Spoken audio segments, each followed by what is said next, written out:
David was 47 years old, successful, respected, and completely lost when it came to love. From the outside, his life looked perfect. A stable career, a beautiful apartment in Chicago, and the kind of lifestyle most people would admire. But behind closed doors, it was a different story. 3 relationships in 5 years, and every single one ended the same way. It's not you. I just don't feel the connection anymore. That sentence stayed with him. One quiet evening, sitting alone with a glass of whiskey, David stared at his phone. No messages. No missed calls. Just silence. And then a memory hit him. His last girlfriend, Emma, standing at the door before leaving, said something he didn't understand at the time. "You're a good man, David, but you don't really see me." Back then, it didn't make sense. He had done everything right. At least that's what he believed. He paid for dinners, planned trips, supported her whenever she needed him. So what was missing? A few days later, he met his old friend Mark at a cafe. Mark was in his early 50s, but somehow he always seemed to have a natural connection with women. Not just attraction, but something deeper. David finally asked the question that had been bothering him for years. "What am I doing wrong?" Mark didn't answer immediately. He just smiled, like he had heard this question many times before. Then he leaned forward and said something that would stay with David forever. "You're trying to impress women, instead of connecting with them." David frowned. He didn't fully understand. Mark continued calmly. "You think love is about what you provide. Your success, your stability, your lifestyle. And yes, that might work when you're younger." He paused for a second. "But when you're older, women care more about how you make them feel than what you give them." That sentence hit harder than expected. That night, David couldn't sleep. His mind kept replaying moments from his past relationships. He remembered how Emma would talk about her day, and how he would interrupt her with advice instead of just listening. He remembered checking his phone while she was speaking. He remembered trying to fix things, instead of understanding them. And slowly, a realization began to form. He wasn't connecting. He was managing.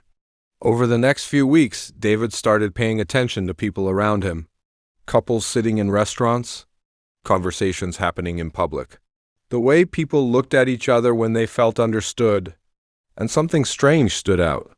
The men who weren't the richest, or the most attractive, were often the ones women were most engaged with. They listened. They reacted. They were present.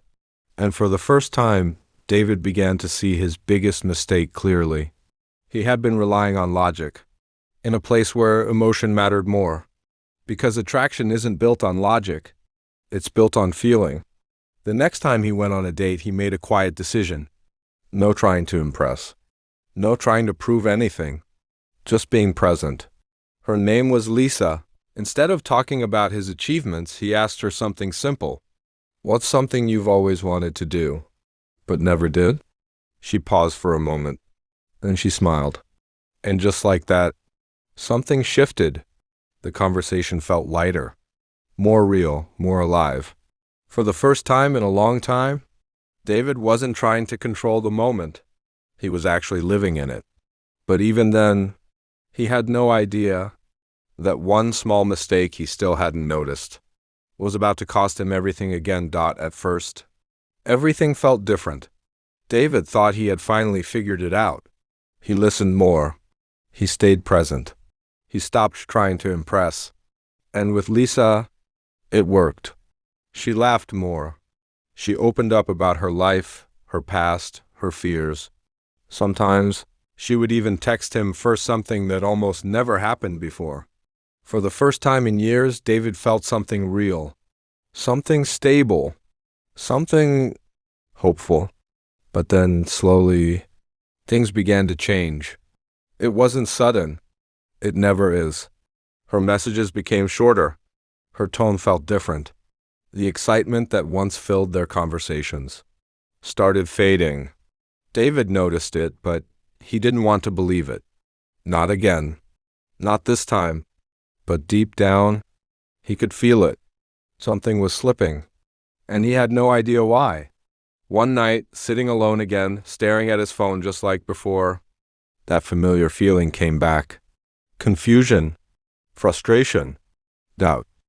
I did everything right this time. So why did it feel like he was losing her? That's when something clicked in his mind. A memory, Mark's voice. Connection isn't enough if you don't maintain attraction. David sat there thinking, and for the first time, he saw the full picture. Before, he had been too distant, too logical, too focused on control. But now, he had gone too far in the opposite direction. He became too available, too predictable, too safe. And without realizing it, he had removed the very thing that creates attraction: emotion, tension, curiosity. The next day, he met Mark again. I don't understand, David said. I changed everything. I did what you told me. Mark looked at him calmly. No, he said. You changed, but you lost your balance. David stayed silent. Women don't just want comfort, Mark continued. They want to feel something, excitement, uncertainty, a reason to think about you when you're not around. That hit deep, because David realized something painful. He had stopped being himself. He was trying so hard to be the perfect man that he became boring, always available, always agreeing, always there. No mystery, no challenge, no spark. And that's when everything finally made sense. Attraction isn't about being perfect.